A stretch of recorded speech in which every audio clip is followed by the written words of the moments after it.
We are doing our best. Hello, Awivians. Thank you so much for your patience. Thank you. We appreciate you. Give us a few minutes.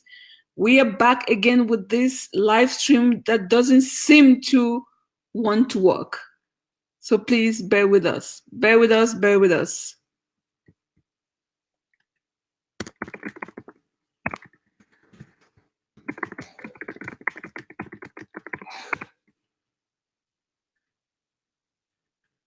I hope you're well. I hope you're having a great evening, afternoon, or morning, wherever you may be in the world.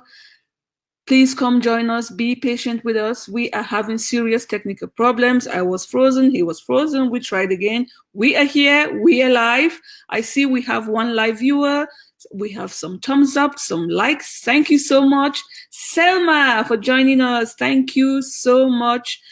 I really appreciate you staying here. Please let us know where you're watching this live stream from as we wait for our guest speakers. And we would really like to know if some of you would like to come up here to tell us about your journey to financial freedom, to tell us about a business that you may be running.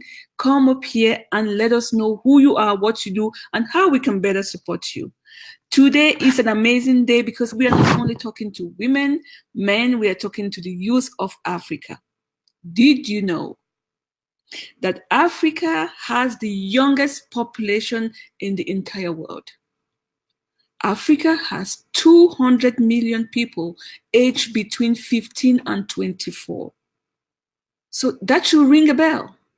That should give us a clue where businesses will be happening from now to 2015. And today's guest is an amazing example of what Africa's youth are doing. He is the global ambassador for A World at School, where he advocates for freedom in school financing. He also is the chapter director of Startup Grind in Banjul, where he hosts events that inspire young Africans. So let's welcome our guest for today. We must really congratulate his courage. Bear with me as you read his profile on the screen.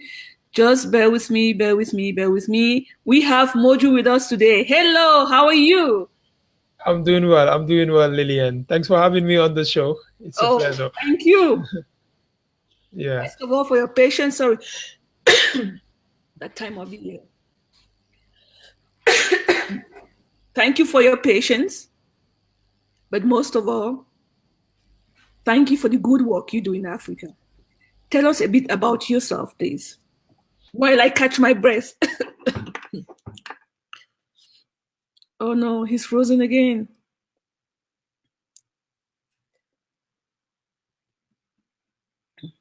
Oh. He is frozen again.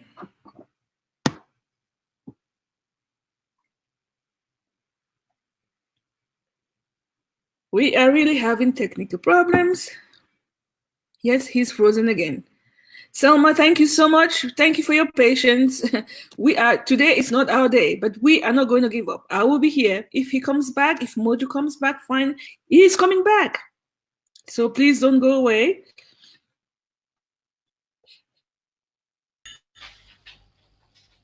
Hello? Yes.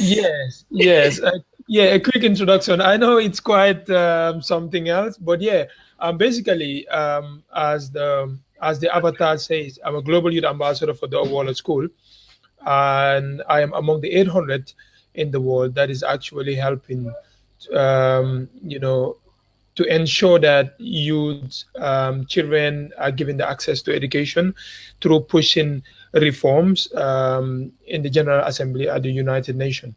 And I'm also among 100 young world leaders in the world. And also, I'm also the chapter director for Startup Grind, which is powered by Google. I am heading the Google Global Blockchain here in Gambia, whereby I bring on board inspiring personalities from across every part of the world, whereby we have networking, question and answers, and a fire chat that I host. Yeah. Amazing. It's such a pleasure to see that we have people like you in Africa, and I hope that we'll have many of you coming up and that everything is not led by the Chinese, the Americans, and the Europeans, but that Africa are also taking a place, taking a seat Absolutely. in this global communication called entrepreneurship. Yeah. However, you and I know that starting a business or being an entrepreneur is a difficult journey. Mhm. But in Africa, we have what it takes. We have the Mhm. manpower, we have the natural resources, we have the brain to do amazing jobs. But the economy, the politics, the governments are not behind us as it should be. So, Mhm. as a young man of your generation, Yeah. when you guys talk about business and your future, what do you talk about? One of the most important thing that over the years has actually twinkled my mind is how can we as young Africans make best use of our innate abilities. And when you look at, especially in the case of Gambia, for example, whereby you have 44% of the young population who are unemployed, and Yeah. this is precarious to me. But and the good thing is as well, um, when you have the government, of course, cannot actually give. The government, in fact, doesn't actually employ you know, most of the subsection of the population. That's the hard fact. So that is the reason why entrepreneurship is very important. So at the moment, what we're seeing at the moment right now is we're trying to nurture and instill the behavioral change in our young people in the country, whereby they would see um, career development sessions and entrepreneurship as a way for them to empower themselves and not to Yes. wait for governments to finance them or to give them an opportunity to start their own initiative. This has always been the reason why I have been engaged in design thinking models in Gambia. I was certified trainer from the International Trade Center, whereby I was engaged in training a lot of young Gambians into how they can start innovative business models to help themselves, because it is really a very sad situation to see the unemployed youth population Yeah. in Gambia. Yeah. Yeah, Okay, I must say, I'm happy you brought up this point that people yeah, must help themselves. yeah. Oh, unemployment rate is so high in Gambia, but I must stress that unemployment is all over around the world. That's right. It's only different from one continent or one country to the other because they have maybe subsidies, they have pushed a little bit further than Africans have done up to this point. Hmm. I still insist on the manpower and the know-how of Africa. What worries me, what worries me at this stage is the attitude towards success. And I think the attitude that we have in Africa is what is holding us back, and that we keep holding us back if we do not change the way we see things. In Africa, in general, we take things for granted Hmm. because we have support system, we have our families, we have all these beautiful things around us, which it's like a comfort zone, which doesn't let us go because we don't push too hard because we know people will always love us. And until the younger generation start to think differently, I don't think these figures of 200 million people will make any difference.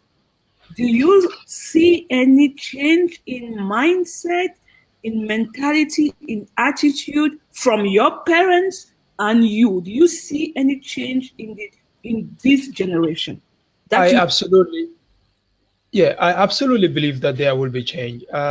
Just recently, when I was looking at the UNCDF study in the surge in regards to the development of SME structure in the Gambia, we have up to 88,000 multimedia SMEs that is coming up. And quite frankly, what we're seeing is Oh,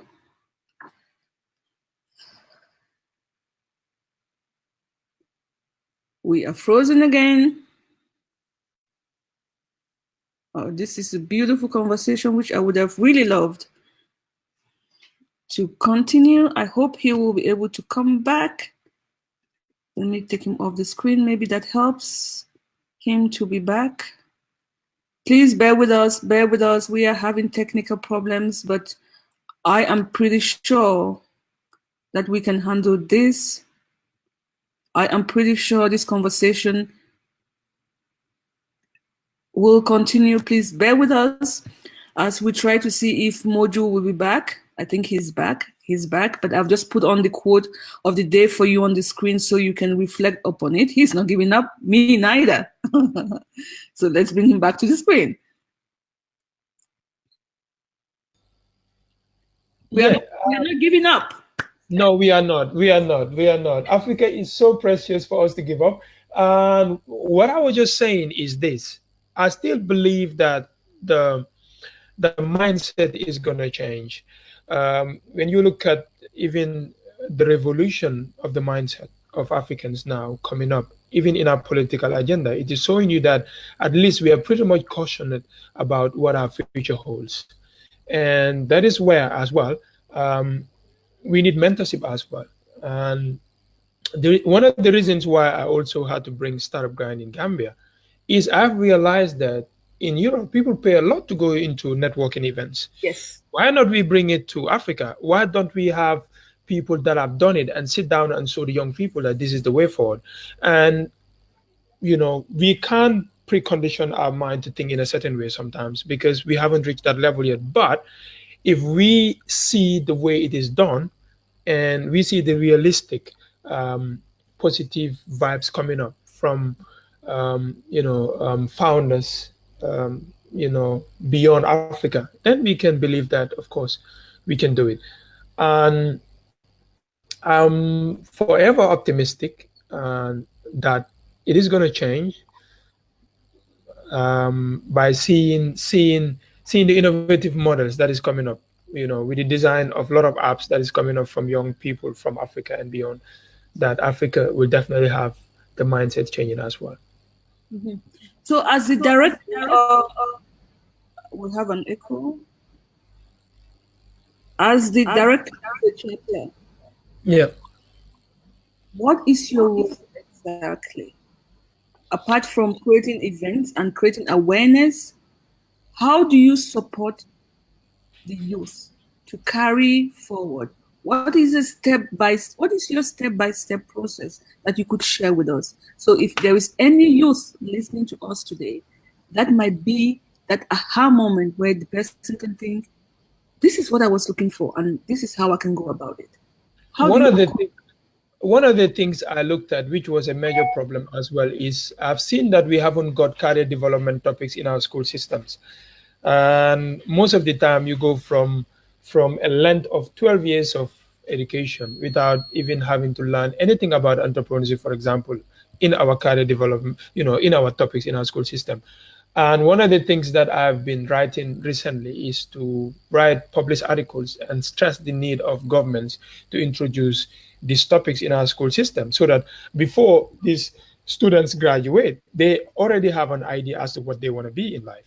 Because you can learn about biology, you can learn about science, but if you don't know exactly what's at stake or what you want to do, is always a problem. So one of the things that I do at the moment is designing career development modules and also helping school graduates with how to write CVs, how to design, business model. You understand? Like how to start an ice cream business. What process does it need for you to start one? And how do you study the demographics of your area? How do you make it sustainable as well? And these are the things that I've been engaged for the past 6 months. And I use the Startup Grind events as well to train these young people, whereby they can learn about few other skills of how to start things. And I think this has made an impact. Now we have a lot of young people now, a lot of young business entrepreneurs now starting up with different business models that is unique in our environment. Some of them are really doing very well. We're even currently looking at how we can export this business to other African countries. So we are not only creating or nurturing the ecosystem, but we're also helping them to scale into different, models in different countries. So this is the process that I'm working on at the moment. That's great. But what are the feedbacks you're getting? I mean, you can put out all the best of efforts out there. Are the Yeah. people ready? What is the feedback? Well, at the moment, the biggest challenge has been my country has also been faced with a lot of youth going to the irregular routes. And that has been a challenge because we have 20% of our remittance, which is coming from outside, which is Europe and the Americas. So, which means we have a very dependent economy. So, Yes. we have our young population, which is from 15 to 24, that it's almost going at risk in their lives Yes. to Europe because they have this euphoria that you can not do it here in Gambia, but you can only survive and do it in Europe. So we have a bigger challenge to face, which is not only are we designing business models, but are we also seeing how best they will be motivated to stay and make sure these businesses that we're teaching them to do, they like it and they believe that it's sustainable for them in the future. So this is where we also have the interference of the Youth Empowerment Project, which the International Trade Center is supporting, whereby we are not only giving them trainings, but we're also supporting them with finance, and then also doing monitoring and evaluation, whereby they're not only starting these businesses, but we're giving them feedback from time to time to see whether they can maintain this. And this is helping them to stay. Now, the mindset or the brain drops of them going to risk their life is dropping down. I think we need more of these programs because most of them as well. One of the things, if you ask them, if you do a survey and ask young people what are the things that has always been a hindrance to you, they will tell you finance. Yeah. They will tell you I have an ambition to do something, but I do not have the support system. And in our family situations as well, I think it's very much important that we do not only raise our children, but also help them to identify what their innate abilities are and how they can nurture this. This has been a problem. I have been faced with this kind of problem because I was raised by a single mom, and I didn't see a dad right there. I was raised by a mom that the only thing that I see is giving me money to go to school.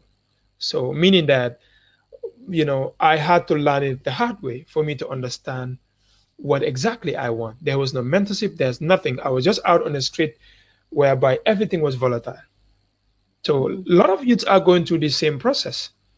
But with the educational sensitization that we have right now going on, and the startup grind event which I'm having, now I invite young people who either you've completed school or not, you are coming into these events to change your life, to change the status quo, to see yourself as hope for Africa. This is this is the challenge that I put across to everybody that I see in Africa, that this is what we can do. Yeah.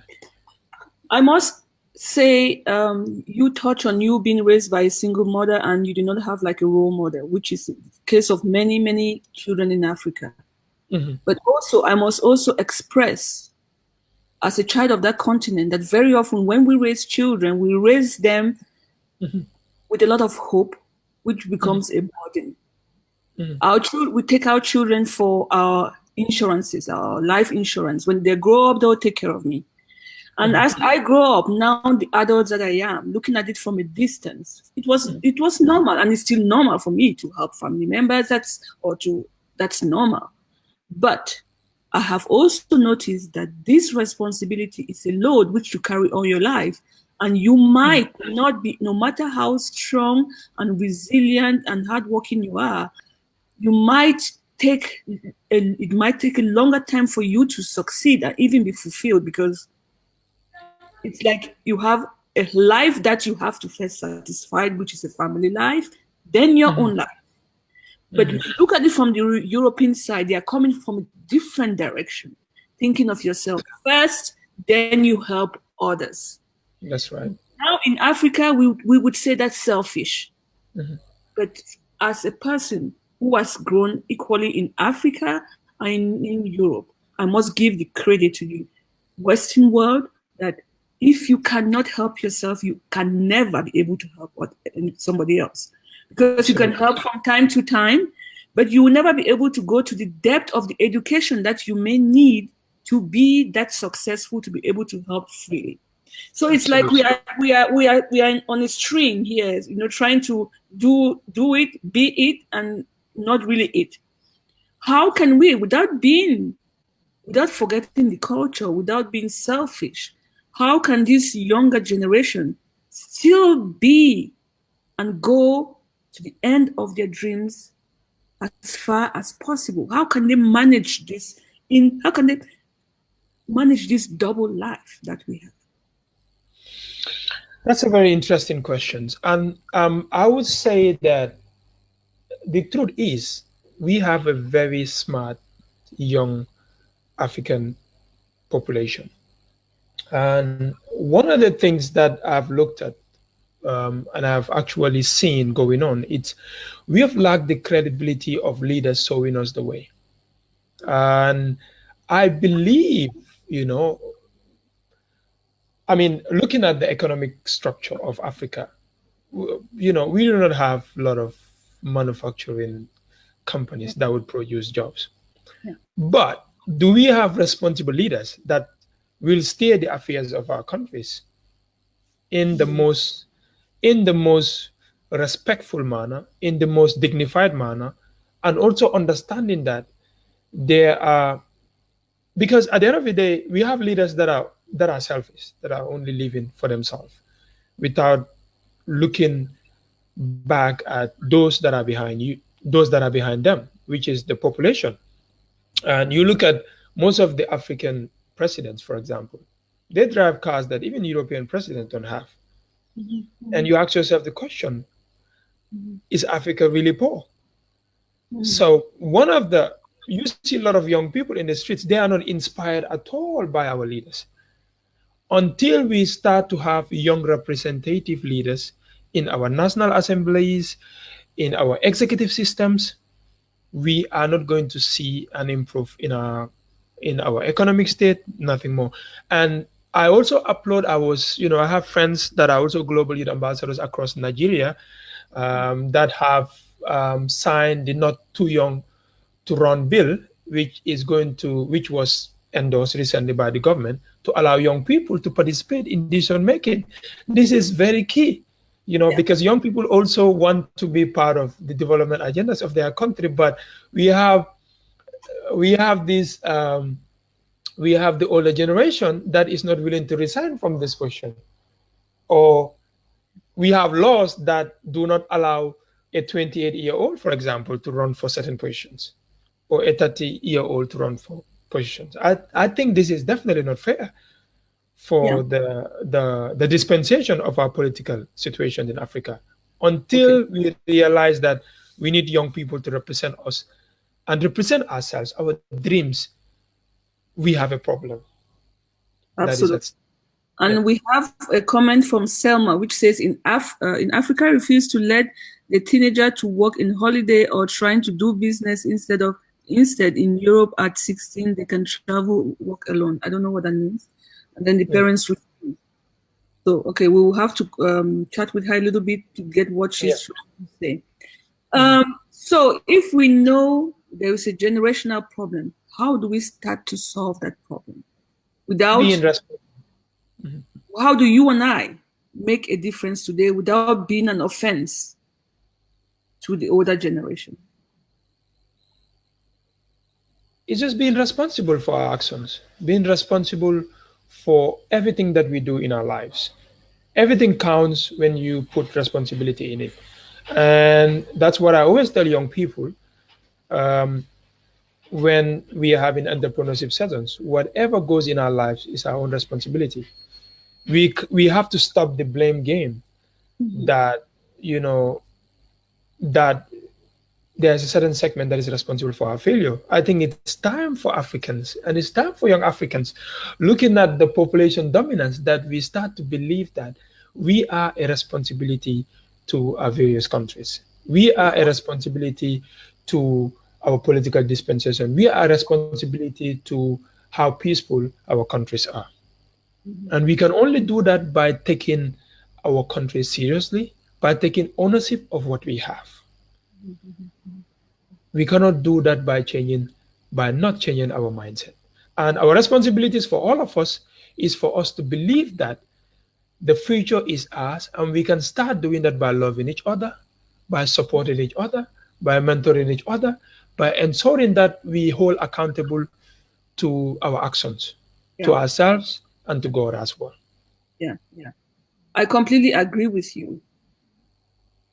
Without taking the back door, without being offensive, or trying to make the older generation, or think, because I'm also old, I'm not young, think that we know it all, because this is how they perceive it, as we are trying to make them think that we know it all. How, talking about the Gambia, give me an example of how a youth can use a local natural resource to create wealth.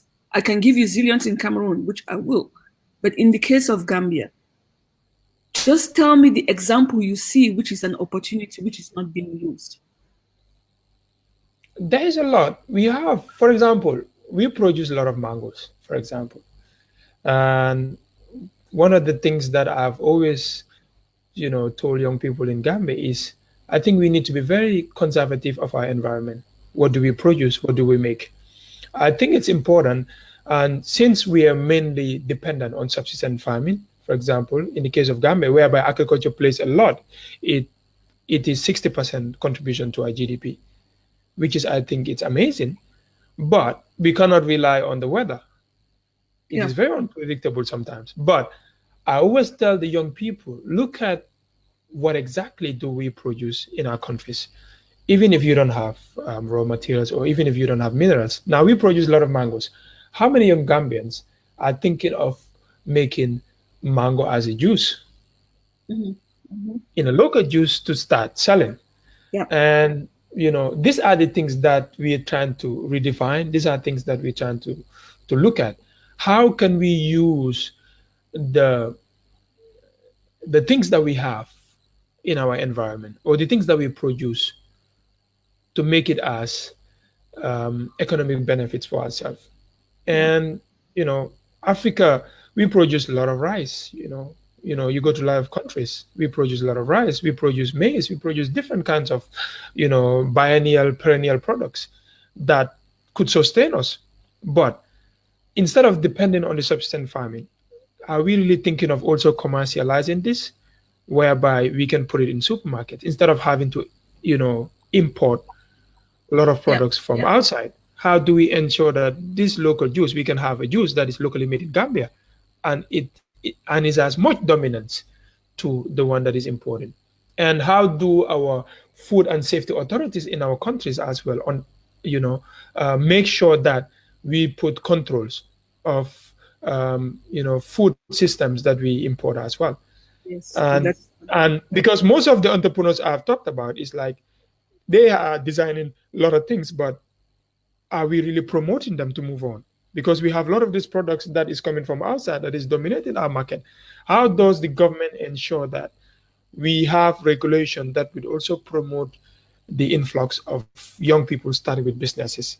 This has been the advocacy as well that we're trying to promote, that we also have a representative of businesses that is coming from young people that are being seen in our supermarkets, in our markets, and that it is promoted, because it stays in the country. And this adds a lot as well to our GDP. I think we also need to balance it.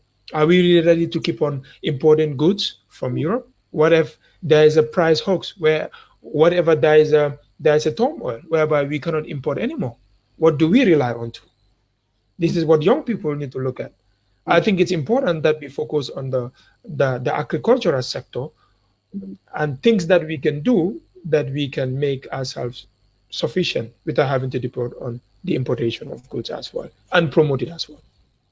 That's a good point, because we didn't hear in Europe there is some kind of embargo or a limit on how much you can import from other countries. If I go to France, do my shopping, I'm entitled to Yet X amount of liter of milk, X amount of kilo of meat, X amount of cheese, because they're also trying to protect the Swiss market.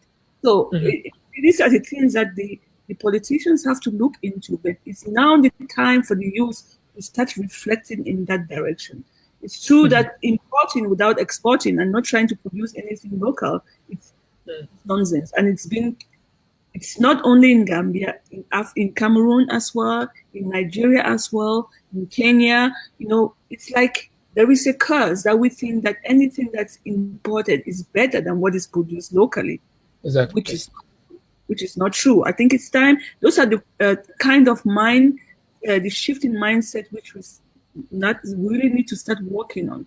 So Selma, maybe she corrected her. She said, in Africa, parents don't accept to let their children walk in and be responsible at early age. This I absolutely do not agree. If there is one continent that makes their children walk as early as 2 or 3, it's Africa. So it's Africa, absolutely. I completely disagree, Selma. It doesn't mean we should go in the direction of China, but there is huge abuse of children working at a very young age. Girls who become mothers at a very young age. If there is one good example, that is in Africa. And let me just correct as well what CS wrote there. When you look at as well in the case of Gambia, whereby you have 50% of the women folks who are not employed, these are people that have been in situations such as early marriage. You find them working in the streets at a very early age. Yes. And they're selling water, they're selling banana, they're selling different kinds of stuff. So I would not agree with her on the statement, because you have a lot of young people working as well, especially in in the case of whether it's both in the informal and in the informal sector. We have a lot of them working. Yeah. Yeah, and this. Yeah. I think in Africa, kids are working too much, too early, too much, too early. Yeah. And that is a pity, that a child doesn't have the life of a child. You become an adult when you're a child. Absolutely. So that's also a mindset shift, because if this child is not given the opportunity to be a child, even as an adult, the child will not be able to air his or her point of view, because there is already this responsibility built in him or her as a child. Absolutely. We are here at the African Women's Economic and Entrepreneurship Forum, so we must talk greatly of the women in Africa. I think two things will change Africa: the women and the youth. Now, what role do the girls, the youth, play today in this expected change? Are they just hoping to get married soon, have children? Are they really entrepreneurial driven? Do they have better dreams for themselves, or just dreams that you and our parents had? The mindset is definitely changing. I work in the entrepreneurship sector in Gambia, and I can tell you, Lillian, that now I'm really optimistic. I'm saying it with a big hope that we are going to see an Africa that is going to transform with the introduction of a lot of multimedia enterprises, which is going to be manned by young people. Most of them I come across with, they are now believing in Africa. In the case of Gambia as well, most of them are not even thinking of, most of them, even if they have the opportunity to go to Europe, they will come back. This is a very important phenomenon, that they believe in their countries. This is where they belong. This is where they can create change for the future generation. But I'm worried about this. It's twofold to me. It's good to be patriotic. It's good to love your continent. It's good to love your country, your mother, your father, your auntie, your God, your Bible, whatever. It's good. It's good to love. We are having some problems again, but I'm sure he will be back. Thank you so much, you all, for sharing your view, especially Selma. I have just seen your comments and I now understand what you're trying to say. Please don't go away. Stay with us. Keep contributing. He is back. Keep contributing and try to, throw more light. Thank you so much. Selma has a point here.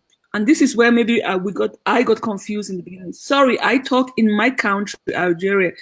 Parents don't allow us to start work. Okay, you see, what she's saying is that in her country, parents do not allow children to work at the age of 16, before the age of 16. Okay. That I really, what she's trying to say is if the children are exposed to work, maybe things will be better. But I think even in Nigeria, children work at a very young age. But okay, she's from there, so she's the one who can give us that information. Maybe in other countries they start working at early age, but here in Nigeria is the opposite of all. Okay, so is the exact opposite. So we should learn from Algeria. Yeah, absolutely. Selma, you have to come on to tell us how different the situation is so we can compare and contrast. The country where kids are not allowed to work before 16, the countries where they're allowed to work before they are before they are 8 months. So let's see. Selma, we wait for you to come join us here. So yes, I was saying you can love anybody, but the problem is that is creating a dependency. We are depending. You can believe in Africa, yes. But what about first believing in you to create something out of that comfort zone? How are people, are they even looking in this? Okay, yes, we believe that the generation is younger. Yes, we believe there's natural resources, but still we have an idea in the same cycle. How can we break this vicious? To me, it is a very vicious cycle. And this is why, and it explains why every time someone in a clan or in a cycle or in a village, in a community breaks through and says, I don't want to be part of this community because I cannot handle it, because I want to succeed, they reject the person. They call you names. So how do we start breaking this vicious cycle? Not because we don't love the people, but because we see the opportunity that they may not see. Yeah, I think our culture also plays it plays a role in this thing. Most of us are born in cultures that do not give you the freedom to do certain things. Instead, you are seen in a certain way, and there are certain cultures. You have an idea to do something, they might think you're going mad. You understand? So I've seen a lot of people that the ambitions that they had was kind of shrinking by their family members at the end of the day. And how do we have a system that nurtures this kind of people with the mindset? I think we need a lot of education on coming from our communities as well, in our bantabas where people gather, on the need to understand that one person doing certain thing in a community is beneficial for everybody. Yeah. And it's okay to allow people to start businesses and fail than for them not to start at all. Exactly. At least you're doing something. Yeah. But if I have a mindset and I'm scared that people are not going to support me or whatsoever, you're not going to do anything. At the end of the day, it's just going to be there for you to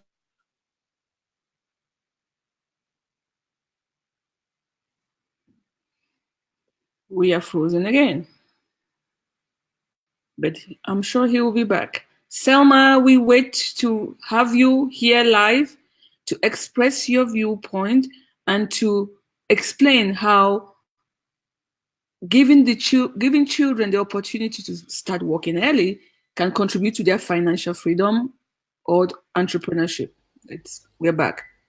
Yes. So now, how can we encourage women, more female youth, to start even dream of some aspect of entrepreneurship in their respective country, most especially in Gambia. What incentives can we give them?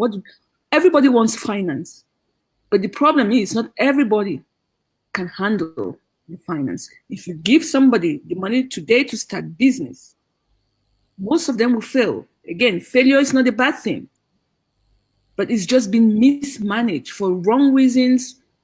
How can we, apart from education, how can we really motivate? Because women have the purchasing power. Absolutely. They have half of these problems we are facing is because of women. Let's face the facts. Yeah. If we start solving the problems from its roots, when we educate our child that we don't favor the boy, we also favor the girl and teach her real managerial skills, not only how to manage your house and feed your husband. What can we start telling the youth today to start doing? En France, par exemple, les jeunes de 16 ans peuvent travailler pendant les vacances. Ça, c'est vrai. Les parents les apprennent à être responsables, contrairement ici en Algérie. I will just... So, Selma has a point in French. I will read again. En France, par exemple, les jeunes de 16 ans peuvent travailler pendant les vacances. Les parents les apprennent à être responsables. Contrairement ici en Algérie, nos parents assistent beaucoup et le plus important pour eux, qu'on étudie. Tu trouves un jeune de 35 ans qui vit toujours chez ses parents et assiste. Okay, I understand her point. What she's saying is, for example, in France, in Europe, children are allowed, at the age of 16, they are allowed to work and during the vacation to work a little bit and become responsible. But in Algeria, she says you will still find a 35-year-old living with the parents because he's not responsible. But Selma, go to Italy. They are 65. They are still living with their parents. You have all scenarios. So how can we help the young people to become responsible? What Selma is proposing is that during vacation, they try to get a job so that they can become responsible at a very young age. I think it's a good idea, provided it doesn't stop them from getting their education, and it's really only within the vacation time, then that's fine. But finding a job at 16 in Africa, but in the case of Algeria, you're not even allowed. So there are cons and pros, because the abuse already in other countries is already so huge. If we go down this lane, it's even going to make it worse. Modou, what can we tell young girls today to start doing to become entrepreneurial mothers of tomorrow? Is to give them the motivation that they deserve, is to empower them. One of the most important things that needs to be nurtured is to ensure that there is fair treatment given to our young girls. I think they play a very important role. You look at the role that women play. They're the reasons they spend 90% of their income into their families than even men. Yes. This is a true fact. So we cannot really do anything without the support of women. I think in the case of Africa, most of the things that we need address is if we really empower women in our homes, in our business sectors, in our companies. I think we even addressing these issues because they understand what it means to change behavior, because they nurture human beings from a certain period of time to I think they understand human behaviors more than even men. So I think the most important thing is Africa hasn't still done a lot, even in the case of Gambia. But how do we ensure that there is equity, there is fair employment opportunities given to them as well, and even in terms of their responsibilities as well. We do not always see them as the lesser gender in terms of our voices. We need to understand that if we empower women, we are actually we are actually helping ourselves, because Yeah. whatever we want to change in our communities has to start from them. Mhm. And of course, I know what it means to be raised up by a woman, and they understand what it means to mold a person. And without my mom, you understand, I would not be who I am today. So I think it's important that women are empowered, they are encouraged as well, and they are given support for any initiative that they want to start. And they're also the barriers for them to see themselves when even raising children, that they cannot do a lot of things should also be removed. You understand? Yeah. And in the West, you see, um, women having to raise up children and still working as hard as men. I think it's also important for Africa to do not always see women as being housewife, but also women that could partner and support in any initiative that we're doing. Once we see them as partners, we are really moving our economies as well. I think it's important for every man out there to understand that they should not be seen as objects, they should not be seen as means to an end, but they should be seen as partners Mhm. Mhm. to raising up our kids or doing anything that we want for our future. It Great. starts with us. Yeah. I'm really proud to hear this from the mouth of a youth in Africa, that women should be considered partners. That is a big hope that you've just, given to the world today. Because if women are not considered as partners, then we are just talking, it will make no, that there will be no real change. So I'm really honored to have heard such words from an African man's mouth. Truly honored. And I thank you for that. Thank you. How can AWIF assist you? As a non-profit, how can we assist you? At the moment now, the funny thing is, as soon as I jump into that room whereby we having a startup grind event, one of the things that really touches me is seeing all these spectators from different backgrounds having the hope to change their lives. I don't think it's about money always. I No. think it's about having the support to push or ensure that whatever initiative that people are doing to change their communities, they're helping them to promote it. I think one of the things that has been lacking is we do concentrate more on finance, but do we really have programs that really change life? Do we really have programs that could sustain the objectives of what we want to do? I think it is important for young people when they're designing programs that they design it for the end result to create change or to have an effect. Yeah. That is why return on investment is always at the heart or the design policy of every business, because you want to see the results. You do not Of course. always want to start programs that do not have the end products achievable. How do we measure these end products? I believe any assistant that I will need at the moment is how do we sell the ideas and projects that we have going currently? How do we have these mentorship programs being extended to other countries as well? Mhm. And even if you're looking for sponsors or partners, they want to see the impacts that you make. Because if I have today, one of the partners that I have in my startup grind event is a national GSM operator, which is Gamcell, which is owned by the government. I was stunned that, I'm having support from a government institution. But one of the things that they told me is it's not about the income that they put in, but the effects of the Yes. change of people attending this program, and it goes back to them as well. Because when you develop an entrepreneurship mindset, when you have a room of people that are changed after attending events, it goes back to their communities. Now they go back to their houses feeling like, oh, I must have missed something for the past 5 years. What can I do now after having attended a startup grind event in Banjul? What can I do for myself? This is the change effect that I'm pretty much focused on right now. How can Okay. I use these events to To modulate, yeah. Yeah. a So behavioral change?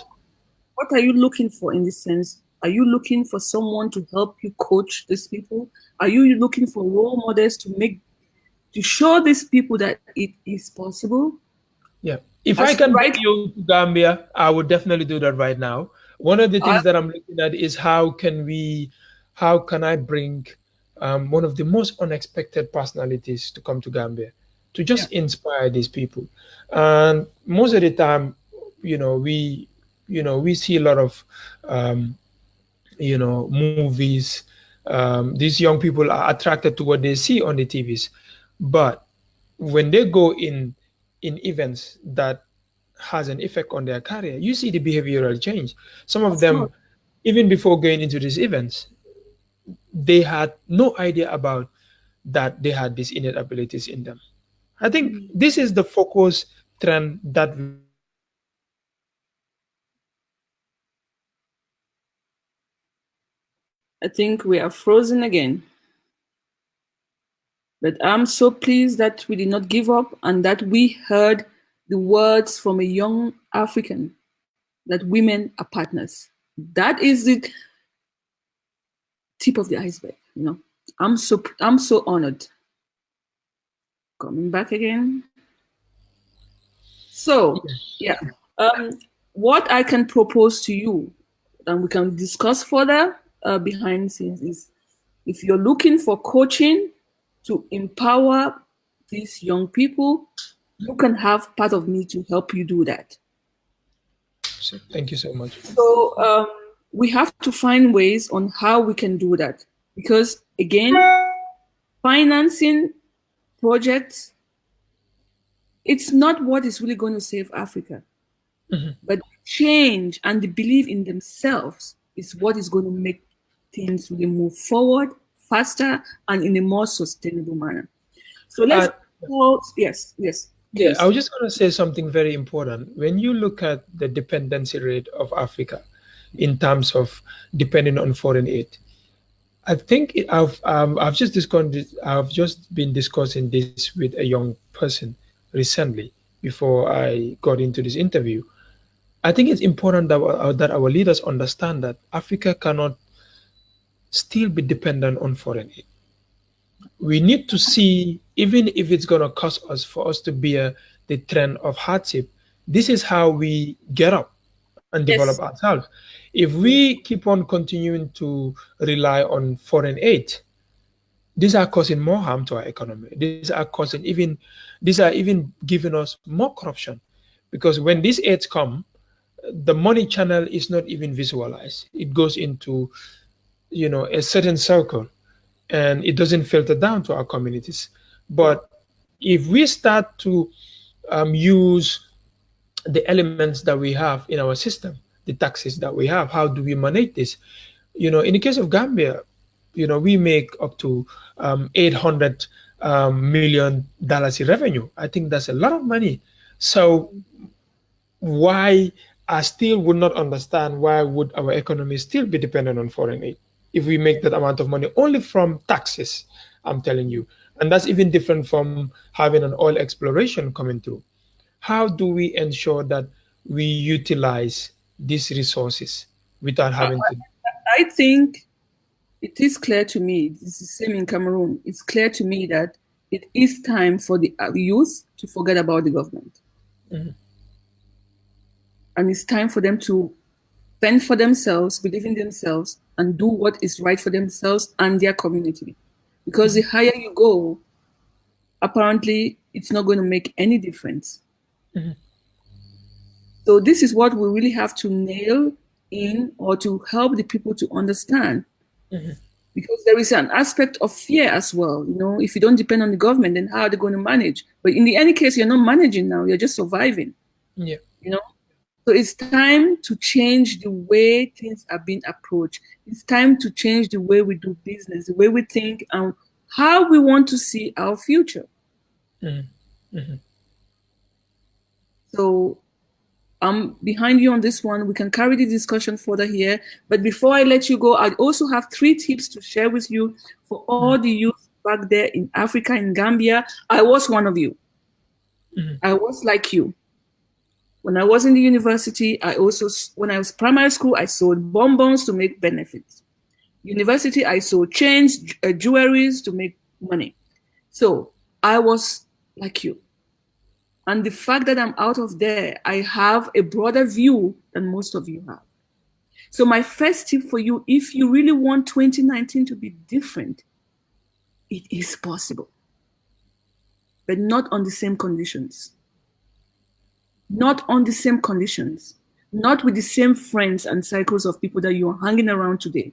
You've got to change your cycle. So tip number 1 will be, it is time for the Africans to start learning to spend less than they produce. We spend so much money. It's like in, day out. And we are broke. We spend money that does not belong to us. Everybody does that sometimes. I did it.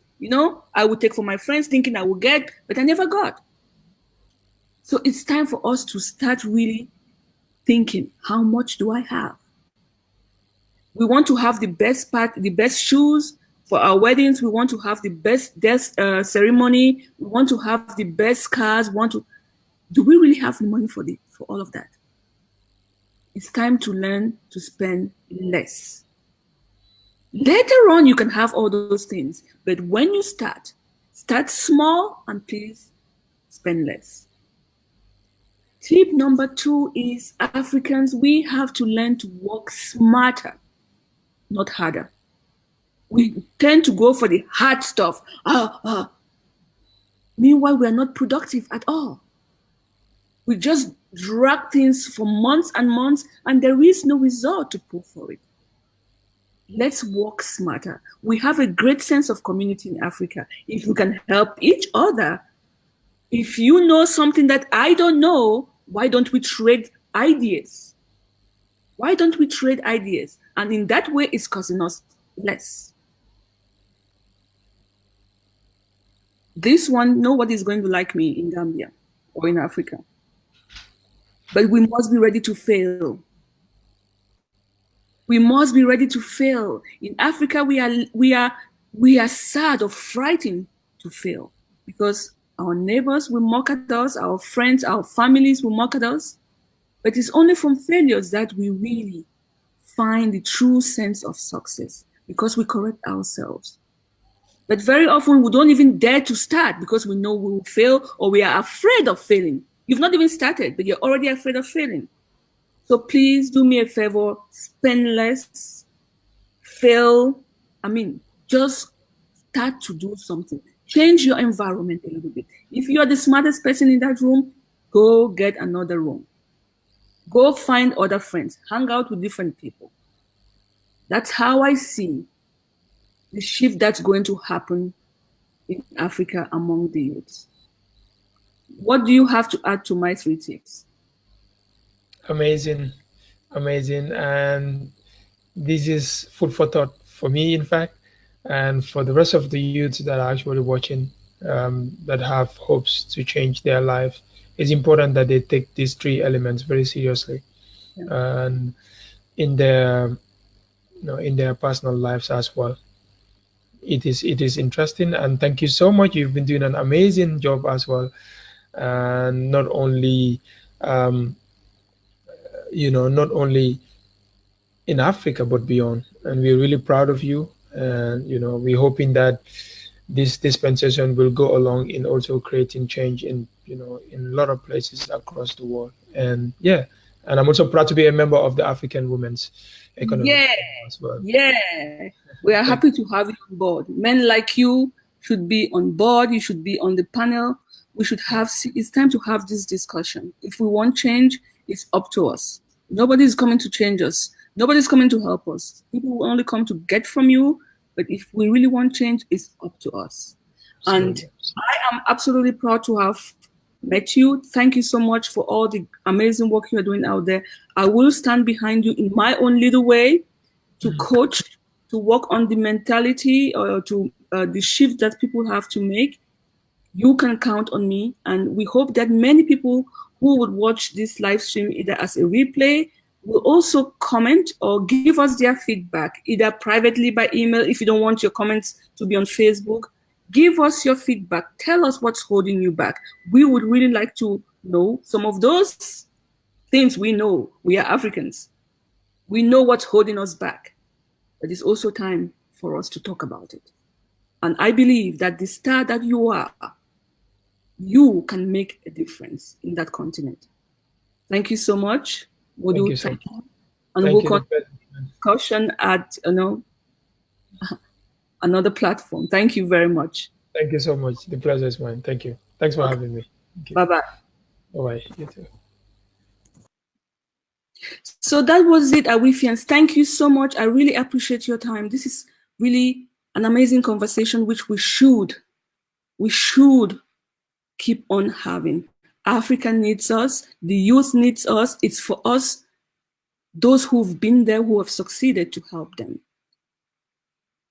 If you would like to support this program, if you would like to support youth in Gambia, if you would like to support AWIF, we accept donations, we accept mentorship as well to other Africans.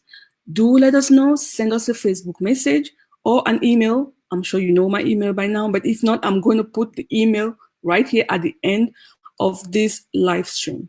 Thank you for your time.